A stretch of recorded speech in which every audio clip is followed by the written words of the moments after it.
Ya, Assalamualaikum warahmatullahi wabarakatuh. Bagaimana kabarnya teman-teman teenager semua? Semoga baik-baik selalu ya di masa pandemi ini. Kita harus selalu menjaga kesehatan agar imunitas kita terjaga dan supaya kita bisa terhindar dari yang namanya virus corona. Dan juga jangan lupa untuk selalu menerapkan pola hidup bersih dan sehat, rajin mencuci tangan menggunakan sabun, dan jangan lupa untuk selalu menggunakan masker ketika pergi keluar rumah. Nah, kali ini di podcast pertama Next ini, luar biasa sekali. Ini luar biasa sekali ya. Ini konten podcast pertama Nextin akan tayang di YouTube juga nanti setelah beberapa hari dari YouTube kita akan rilis di Anchor dan juga Spotify. Jangan lupa untuk teman-teman like, komen dan subscribe sebelum kita bahas terlalu jauh ya. Nah, sekarang sudah hadir di ruang dengar teman-teman semua, sudah hadir juga di studio teman-teman dari Ketua OSIS yang ada di Kota Palu. Tepuk tangan dulu buat teman-teman Ketua OSIS. Ya, sekarang sudah ada beberapa teman-teman Ketua OSIS, ada dari SMA 2, ada dari Al-Azhar, dan juga ada dari SMA Madani. Tapi sebelum itu, sebelum kita kenalan sama mereka, kita slogan dulu, oke? Oke, kita sama-sama ya. Teman-teman tadi sudah diajarkan kan? Sudah ingat kan? Nah, sekarang kita coba praktekkan. Kalau saya bilang Nextin Media, teman-teman bilang Next Teenager Future Generation. Oke, 1, 2, 3. Nextin Media, Next Teenager Future Generation. Nah, luar biasa sekali. Ya. Kalau begitu sebelum kita bincang-bincang santai tentang COVID-19 di seri ketiga yang sudah dibahas sama Nextin setelah kemarin kita bahas di koran juga ya. Ini adalah seri yang ketiga. Kita mau kenalan dulu sama teman-teman Ketua OSIS yang ada di Kota Palu dari SMA 2, SMA Al-Azhar dan juga Madani. Karena tak kenal maka ta'aruf ya. Tak kenal maka tak sayang ya, seperti itu. Coba saya mau kenalan dulu dari SMA 2. Silakan diambil mic-nya ya. Nama panggilan dan asal sekolah. Dari mana? Nama panggilan saya yang biasa disapa itu Muhammad Anggiawan atau biasa dipanggil Anggiawan. Oh. Saya berasal dari SMA Negeri 2 Palu. Oh, luar biasa sekali. SMA Negeri 2 Palu, Anda wajib nonton. Wajib dengar. Ada ketua OSIS Anda di sini. Silakan selanjutnya. Oke, perkenalkan saya Ahmad Wafi Junaidi. Biasa dipanggil Wafi. Dan saya sekarang sebagai ketua OSIS dari SMA Al-Azhar Mandir Palu. Oh, luar biasa sekali dari Al-Azhar. Jangan lupa, jangan ketinggalan. Di sini ada ketua OSIS Anda. Jangan lupa untuk like, komen, dan subscribe. Oke, lanjut. Oke, saya Muhammad Vito Syamsurizan atau biasa dipanggil Vito. Saya dari SMA Negeri Modal Terpadu Madani. Oh, dari Madani, dekat dari studio kita ya. Luar biasa sekali. Tetangga ya, tetangga. Kita juga sudah sering jalan-jalan ke SMA 2, ke Al-Azhar, juga ke mana? Ke Madani. Tapi itu dulu waktu COVID-19 ini belum menyerang. Nah, ada yang berbeda nih teman-teman. Setelah kemarin kita membahas COVID-19 yang seri kedua itu di koran, kali ini kita mau bahas yang seri ketiganya di YouTube. Ya, kita bahas lewat YouTube juga, nanti kita akan upload di Anchor dan Spotify. Nah, kali ini Nextin akan membahas topik ya, Back to School in New Normal atau kembali ke sekolah di masa New Normal. Seperti yang kemarin teman-teman mungkin sudah tahu, Nextin rilis koran yang mengangkat tentang isu ini. Nah, tahukah teenagers bahwa New Normal adalah tatanan baru kehidupan untuk beradaptasi dengan COVID-19? Untuk menjaga produktivitas, ada opsi sekolah dibuka kembali agar roda perekonomian bisa kembali. Nah, setelah itu ada juga isu untuk dibukanya kembali sekolah. Nanti sebentar itu kita akan bincang-bincang seputar ini, bagaimana kira-kira pendapat teman-teman dari Ketua OSIS ya yang ada di Kota Palu ini dari SMA 2, Al-Azhar dan Madani tentang isu ini. Nah, walaupun belum ada keputusan memang dari pemerintah ya, tapi opsi ini dianggap belum dilayangkan langsung oleh pemerintah, tapi di masyarakat itu sudah mulai ada pro kontranya. Sudah mulai ada yang berpendapat sebaiknya sekolah dikembalikan saja, dibuka seperti biasa dengan protokol kesehatan yang ketat, dan juga ada yang kontra ya. Di satu sisi para pelajar juga sudah rindu ingin kembali ke sekolah. Nah, di satu sisi yang lain ada kekhawatiran cepatnya penularan virus. Nah, seperti itu ya. Nah, kemudian untuk mengetahui sejauh mana isu ini menjadi perhatian di kalangan pelajar, Nextin mengundang ketua-ketua OSIS nih. Nah, itulah tujuan kami kenapa kita undang teman-teman ketua OSIS untuk mencari tahu bagaimana pendapat teman-teman ketua OSIS semuanya untuk mengenai masalah ini ya. Oke, di sini akan ada beberapa pertanyaan yang akan kita ajukan ya. Teman-teman santai saja, jangan tegang begitu, jangan, santai-santai kita di sini. Minum dulu. Silakan diminum dulu ya. Di sini kita sudah ada Anggi, betul kan, kalau salah koreksi ya. Di situ juga ada Wafi, di sana ada Tito. Nah, sekarang saya coba mau bicara satu persatu nih ya. Kita coba ulas satu persatu pendapat dari teman-teman tentang isu yang sekarang sedang kita bahas. Tentang bagaimana sih teman-teman ini kan sebagai opinion leader di sekolah teman-teman sendiri, sebagai representatif teman-teman ya yang ada di sekolah ya. Kemudian seperti apa teman-teman melihat adanya kemungkinan sekolah kembali dibuka di masa new normal seperti ini. Selanjutnya saya mau tanya dari dari Wafi ya, dari Wafi tentang pertanyaan yang pertama ini. Menurut Wafi sendiri bagaimana tentang itu akan kembali dibukanya sekolah ini di era new normal? Oke, pertama saya setuju dengan Vito. Kita bagaimana pemerintah harus belajar dari melihat negara-negara lain, misalnya seperti itu Israel, Finlandia, Korea Selatan, dan mungkin beberapa negara lainnya yang sudah menerapkan new normal, tapi ada yang berhasil, ada juga yang gagal melaksanakan itu. Dari pandangan saya, mungkin pemerintah jika memang mau menjalankan kembali sekolah dengan metode tatap muka ini, itu mungkin menurutku terlalu terburu-buru. Karena bisa kita lihat sekarang, sedangkan negara yang maju saja itu mereka melaksanakan kembali sekolah tapi gagal. Sedangkan Indonesia di mana kurvanya masih melonjak, belum melandai, dan pemerintah Indonesia sudah ada isu-isu ingin membuka kembali sekolah, walaupun belum pasti, tapi kan ada opsi untuk melaksanakan itu. Dan juga sedangkan di sisi lain juga kita belajar sebagai siswa itu belajar online dari rumah itu banyak juga kendalanya. Ini nih yang seru nih. Nah, terus seperti misalnya satu poin yang pertama itu masing-masing ekonomi dari siswa itu berbeda-beda. Jadi misalnya paket data untuk ikut belajar online. Iya, betul sekali. Itu kan membutuhkan biaya lagi.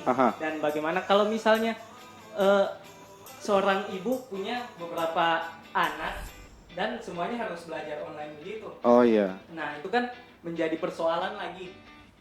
Sedangkan tapi di sisi lain juga siswa-siswa itu merasa belajar online ini juga sudah tidak efektif, karena bisa kita lihat banyak siswa yang berpikiran belajar online ini tidak terlalu mengena masuk ke otaknya. Karena ada siswa yang sadar betul mau belajar walaupun tidak diawasi. Ada juga siswa yang masih bandel lah, bilang. Misalnya disuruh belajar ini ternyata dia cuma nonton film atau tidak, masih bisa kan di terik-terik. Betul. Bisa gitu. Jadi kalau yang dari pandangan saya, mungkin kalau misalnya dari isu ada yang bilang Juli kita masuk atau Agustus, nah saya rasa itu masih terlalu terburu-buru. Dan mungkin pemerintah sekarang mungkin harus fokus dulu bagaimana caranya melandaikan kurvanya itu. Dan juga kalau misalnya kita harus mulai lagi dengan belajar online, saya rasa pemerintah itu harus bagaimana caranya agar siswa-siswa ini tertarik untuk belajar online itu, sehingga pembelajaran online ini bisa efektif. Dan juga misalnya kalau misalnya kita pemerintah ambil opsi untuk masuk, itu harus ada peraturan yang tegas dan jelas dari pemerintah, baik dari pemerintah atau dari pihak sekolah tersendiri, sehingga itu orang tua tidak was-was anaknya di sekolah bagaimana. Mungkin kalau misalnya anak SMA atau anak kuliah itu kan bisa lah diedukasi. Nah, sedangkan anak SD, anak TK kalau mau masuk sekolah ulang itu pasti ada keinginan, dia sudah lama tidak ketemu temannya. Sekali ketemu mau euforia. Itu yang harus diperhatikan juga oleh pemerintah, bagaimana mengutamakan kesehatan dari siswa itu tersendiri, guru itu tersendiri. Luar biasa sekali. Nah, ini pembahasan yang cukup menarik ya, cukup panjang dibahas sama Wafi ya. Ini saya sekarang sedang saya merasa sedang duduk di diskusi sama anggota-anggota DPR kayaknya. Sangat panjang sekali, banyak saran-saran untuk pemerintah ya yang pemerintah juga harus perhatikan itu. Wah, ini luar biasa sekali. Sejauh ini kita mendengar suara sepertinya dari segi kontra ya, luar biasa sekali. Sekarang kita coba mau dengar pendapat yang terakhir dari siapa namanya, dari Anggi ya, dari Anggi tentang isu kembali dibukanya sekolah di era new normal ini. Ya, silakan. Kalau menurut pandangan saya mungkin pro dan kontra ini 30% itu pro-nya, 70% itu kontranya. Iya. Wah, ini dibagi ya. Kontranya itu seperti kayak saya membaca semalam itu artikel tentang Ikatan Dokter Anak Indonesia. Iya. Betul. Memang menyatakan bahwa rentan penularan ini terhadap anak di bawah umur seperti anak SD, anak SMP, kan bisa jadi mereka tidak mengetahui, walaupun sekolahnya menerapkan protokol kesehatan, kan tidak mungkin gurunya harus menjaga satu persatu. Iya. Jadi di situ kita lihat bahwa anak-anak juga rentan terhadap penularan ini. Dan untuk pro-nya ini mungkin kita juga sebagai anak sekolah banyak kendala-kendala saat pembelajaran online. Nah, sedangkan mungkin ada yang bilang, sedangkan di sekolah kita melihat guru menjelaskan, apalagi di online tidak pernah dijelaskan, namun diberikan soal. Nah di situ kita lihat juga bahwa sekolah tatap muka ini lebih menguntungkan, lebih efisien untuk belajar. Dan itu di bagian kegiatan belajar mengajar, belum lagi untuk yang seperti berorganisasi. Banyak proker-proker yang terkendala melihat adanya pandemi ini. Banyak proker yang hampir semua mungkin ditunda dan hampir tidak direalisasikan. Oh iya. Dari di situ kita lihat bahwa pandemi ini adanya pro dan kontranya. Oh iya, luar biasa sekali. Itu saja. Wah, sangat luar biasa sekali sih. Tadi sampai Anggi membagi tentang kalau misal pro kontra ini dibentuk dijumlah dalam bentuk presentase itu, kalau pro-nya itu 30%, kalau kontranya itu 70% ya. Saya masih mau bicara sama Anggi ya, langsung saja dijelaskan secara singkat dan padat ya. Pertanyaannya adalah, kalau misal memang nih kita harus kembali ke sekolah, pemerintah tetap ambil keputusan kita balik ke sekolah. Kira-kira apa sih yang perlu diperhatikan untuk keamanan teman-teman semua? Kalau keamanan sih seperti kayak yang pemerintah biasa sosialisasikan tentang menggunakan masker, mencuci tangan, yang tadinya bodoh amat dengan kebersihan mungkin lebih peduli terhadap kebersihan. Nah di situ mungkin kita harus lebih sadar dari diri masing-masing. Nah untuk menjaga kebersihan, bahwa ini pandemi tidak akan selesai jika tidak ada kesadaran dari kita masing-masing. Maka dari itu kita sebagai penerus bangsa mungkin harus mulai dari diri sendiri. Bagaimana kesadaran ini muncul dari diri masing-masing. Tepat sekali. Mungkin saja. Iya, luar biasa sekali. Sejauh ini yang perlu diperhatikan, titik beratnya adalah protokol kesehatan yang harus lebih ketat lagi. Saya mau ke Vito langsung di pertanyaan yang selanjutnya tentang teman-teman sudah mendengar tidak isu kembali dibukanya sekolah ini di sekolah teman masing-masing ya.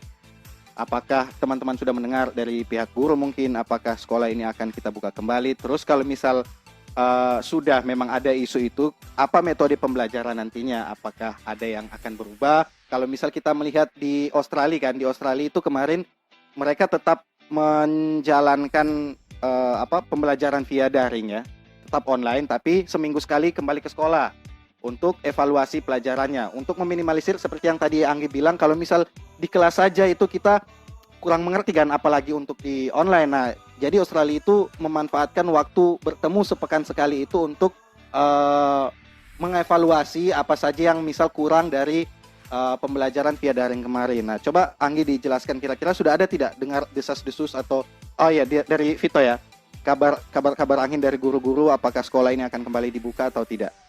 Oke. Untuk saya sendiri, barusan tadi malam saya chat dengan pembina OSIS saya. Saya menanyakan langsung apakah memang dekat-dekat ini kita akan aktif kembali sekolah, dan jawabannya sesuai dengan arahan dari Wakasek kesiswaan kami, Iya. bahwa benar di awal Juli sekolah akan mulai buka kembali dan akan mulai aktivitas sekolah atau belajar mengajar akan kembali dimulai dengan awalnya itu adalah MPLS. MPLS. Oh, untuk penerimaan siswa baru ya. Seperti itu. Jadi, tahun ajaran baru ya, berkaitan dengan tahun ajaran baru ya. Kemudian bagaimana? Nah, di sini yang bukan dari kabar angin sih, karena saya bisa pastikan kalau ini sudah keputusan dari Wakasek kesiswaan, berarti ini sudah ada arahan langsung dari pemerintah. Sudah kan? cukup kuat pegangannya. Sudah cukup kuat ya, bukan hanya sekedar desas-desus atau kabar betul. angin. Dan kabar angin yang saya dengar adalah kita hanya belajar sekitar dengan durasi yang terbatas. Oh, durasinya Hanya dipersempit mungkin, ya. Hanya mungkin 4 atau 5 jam saja. Oh, bagus itu kalau 4-5 jam itu yang saya inginkan dari dulu. Belajar di sekolah hanya 5 atau 4 jam. Tidak, bercanda ya, bukan begitu. Saya fine-fine saja, apalagi dengan adanya view lagi full day school kemarin itu, kita bisa lebih banyak waktu dengan teman, itu cukup menyenangkan sih, dan sangat menyedihkan memang kalau sekarang kita harus dibatasi ruang gerak kita dengan teman-teman ya. Sekarang saya mau lanjut ke Wafi ya, tentang isu ini. Apakah Wafi sendiri juga sudah mendengar, apakah sekolah akan kembali dibuka? Terus kalau misal kembali dibuka, apakah ada metode yang akan berubah seperti itu? Oke, kalau dari pihak SMA Al-Azhar Mandiri sendiri, itu kemarin saya bicara dengan kesiswaannya, lokasi kesiswaan itu sendiri, dan jawabannya itu Al-Azhar akan tetap mengikuti pemerintah.